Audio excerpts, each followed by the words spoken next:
all that time passed. Why wait until 5 months before the U.S. election to put in place those asylum restrictions that did cut off the flow? Margaret, remember that ended a crisis. Margaret, remember where we were when the president took office. We were in the midst of the COVID-19 pandemic. The prior administration had imposed Title 42, which is a public health authority, and enabled us to expel individuals, to continue to expel individuals at the border as the prior administration had done. There was tremendous pressure to maintain the workings of Title 42, which we did. That held until May of 2023. We then turned to Congress and we asked for supplemental funding that was desperately needed to make our administration of a broken immigration system work much better. We were denied. We went back to Congress a second time and requested supplemental funding. Denied. We then turned to the bipartisan negotiations, which proved successful, which were then killed.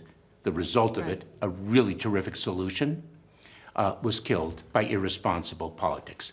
Looking back now in hindsight in 2020, if we had known that irresponsible politics would have killed what was clearly a meritorious effort and a meritorious result, perhaps we would have taken executive action more rapidly. Because Republicans argue in this back and forth over whose job it is to fix the problem. Congress would argue there was executive authority that could have been used before Congress legislated. And they point back to the crisis starting at day one when Trump-era immigration policy was peeled back, remain in Mexico, the 100-day moratorium on most deportations that was announced, the halt to wall construction. Did those measures, and I know you weren't yet in office personally, but did those measures set you up for failure?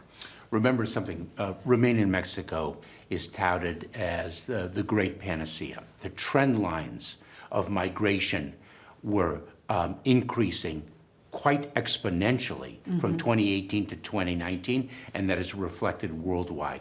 And then the COVID-19 pandemic hit. Remember something also about the executive action that the president took in June of this year. We also, over time, built capabilities that we did not previously have.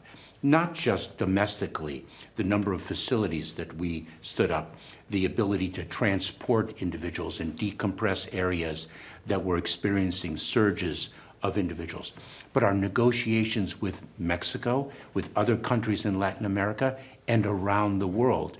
We are now removing or returning more individuals in 3 years than the prior administration did in 4.